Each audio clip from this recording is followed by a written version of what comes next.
Yeah, g'day. This is my CNC lathe. It was made with pride in Switzerland in 1983. But CNC machines need computers. It's in the name. And computers from 1983, well, let's say they're not the easiest thing to keep working. So I lobotomized it and I'm giving it new brain. Now the new brain's easy.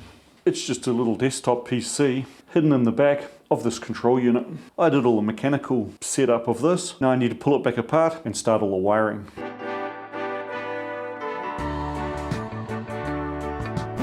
So how do you wire up switches so that the computer, in my case LinuxCNC, actually knows that you've pushed the button?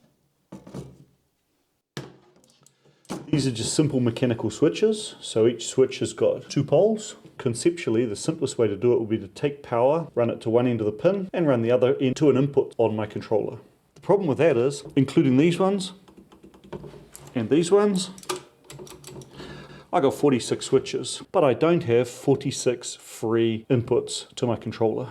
But there's a workaround for this because computers are much faster than we are. So if we start off with a couple of output pins, let's call it 3. So we've got out 0, because computers like to count from 0, don't know why. So these 3 pins, we're going to set the computer to scan them every millisecond. It'll send power down this one, turn it off, send power down this one, and then send power down this one. Now what we'll have on each of these is a row of switches. And if we come off each of those, we can connect them to the different input pins. Whoops, we always start counting with 0.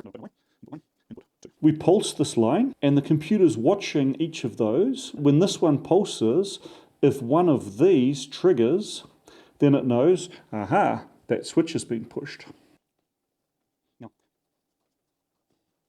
We can connect those inputs to the second row of switches. Do the same thing. Pulse this one. Look for, do any of these get triggered? In which case we know that one of those three did. And hey, I think you're probably getting the picture. Switch 0, switch 1, switch 2, 3, 4, 5, 6, 7, 8. Now by doing this, we've got 9 switches being watched by only 6 pins. And that's the basis of a matrix keyboard. And this scales really well. So with 8 outputs and 8 inputs, you get 64 keys. In my case, I got 46 pins that I need to watch. The nearest matrix is going to be a 7x7. This is the interface board I'm using to watch my keyboard. This Mesa 7i73 is going to be watching everything for me. This will be set up for scanning 1,000 times a second. That's my basic clock rate for all of my Mesa components. I've set up all my machines with Mesa hardware. I think they're fantastic. And this thing can either do a 4x8 or an 8x8 matrix. So in my case, what I'm going to do, I'll set this for an 8x8 matrix, but I'll only be connecting 7 rows and 7 columns. It doesn't matter if additional lines are left disconnected here. It assumes that there are switches connected to them that never get pushed. Now with a conventional keyboard, you can see it's pretty easy to set up for rows and columns. And for do-it-yourselfers, you can buy these little boards off Amazon or wherever. Because most keyboards don't have the buttons in direct rows, you need some offset between rows. So these things are designed so that you can quite easily jump between fields to set up whichever sort of offset you like. But in my case, the buttons are only somewhat in rows and lanes. I set up a little Excel spreadsheet to sort of help me out. I'll put the logical groups together as columns, but then I'm going to have to start doing some pretty random wiring between them to make up the rows. Not really much I can do about that. It's just the nature of having such a distributed setup. So the first column's already in, and most of the second. I'm color coding the columns, the red column, the blue column, etc. I'll use a similar color coding system for the rows as they jump around between the buttons. I'm confident, maybe wrongly, that I can get all of the matrix wiring done within 1 week of my spare time. Now one thing you need to do to prevent false positive clicks of your buttons, you put a diode on each and every button. I found an online instruction on how to do this. So on the side away from the black line marking, just make a little loop, just using tweezers. Because that little loop, when you slip it over the pin, makes for a nice easy fixturing to solder in.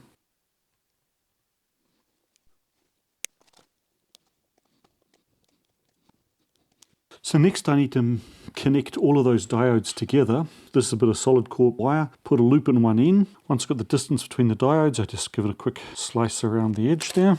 Massage the insulation back. Oop, it's a bit much, but hey, gives the idea. To expose a bit that I can wrap the other lead around and then solder to.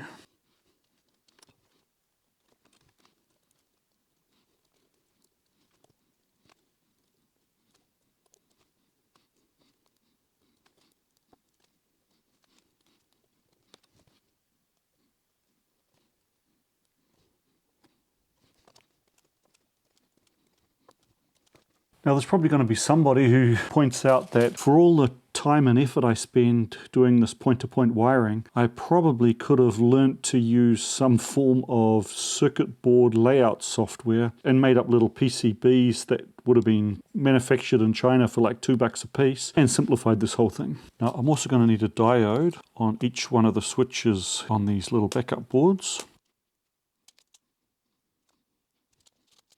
I sure hope all these diodes work. Maybe I should be testing them before I install them.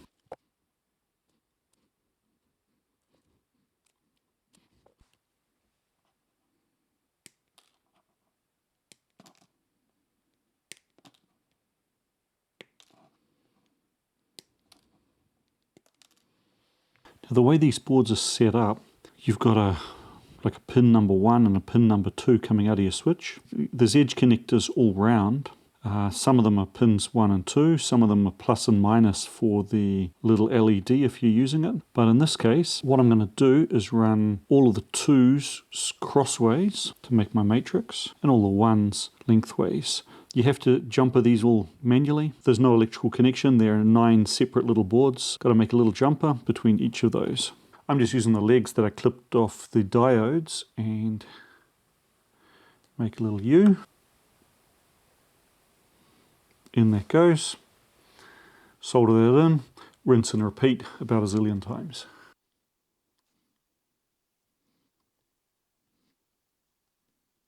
Three weeks later. Right, well I've been wiring on this stuff now for nearly 4 weeks, I guess. I've finished doing the wiring on this part. Unfortunately, I didn't really think it through. I soldered each wire at the end and cut it to what I thought was the right length to insert it into its Molex connector and inserted it.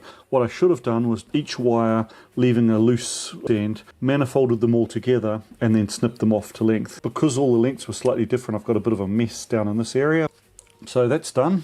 That was the easy part. And I've also been working on the more complicated bit. I'm just kind of working from left to right, adding the wiring for the LED lighting and placing it all up into harnesses. Hey, I'm wondering, you guys who do this sort of stuff for a living, I'm kind of suspecting I should be doing some sort of testing as I connect each wire, but I don't really see an easy way to do it, so I figured I'll wire everything, then at the end test everything and probably find out that a whole bunch of wires don't work. But hey, maybe we get lucky.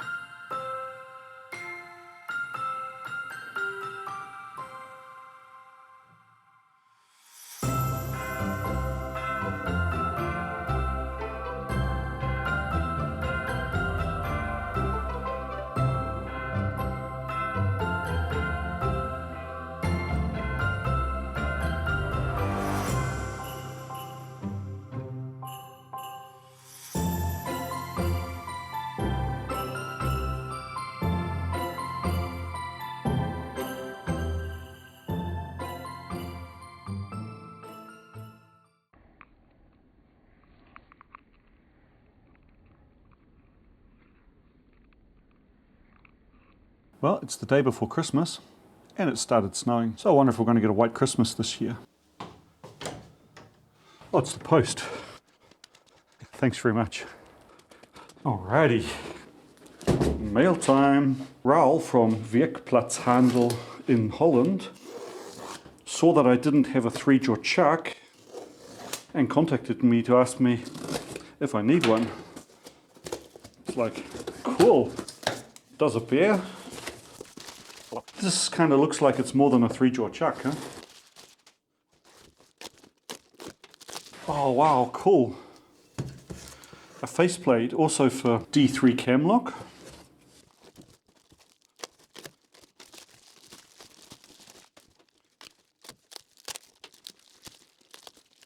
Oh man, that's brilliant.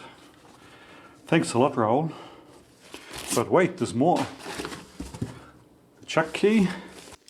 I'm going to guess this will be the other pair of jaws. Yep, matching jaws. Oh, what's this? Ooh. Oh, nice. Bronze stock.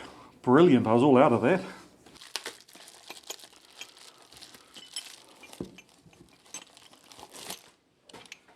And also hex. Thank you very much. So what size is that? 125mm or 5-inch.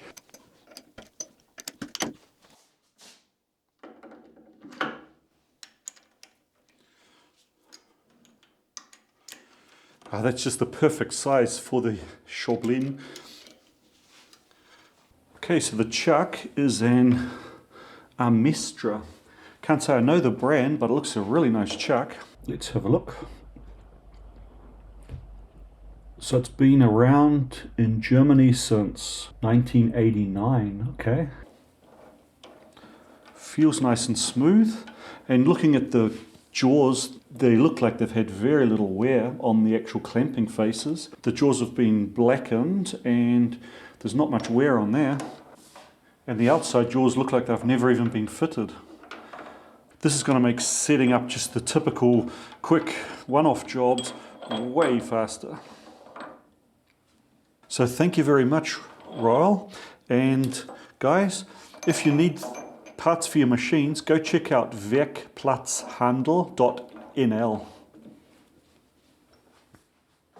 Okay, so my hope that I was going to get all this wiring done in one intensive week of evenings, yeah, no chance, way off. I think I'm in the 4th week of it now. I must have done at least 20 hours, if not closer to 25 hours working on this wiring, and yeah, still not quite done. But hey, I got a couple of weeks vacation now. Other than a couple of day trips skiing and going visiting our friends for New Year's Eve, I should have plenty of time to make progress on this. And at this point, I'd like to thank everybody who's contributed to making this channel what it is. The Patreons, the members for their financial support, that's greatly appreciated. But also other people who have contributed parts or advice, and everyone who's commented in the comments section and given thumbs up. All of this is much appreciated. It's a great help.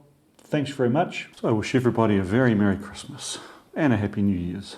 Thanks a lot for all of the videos you've watched of mine this year.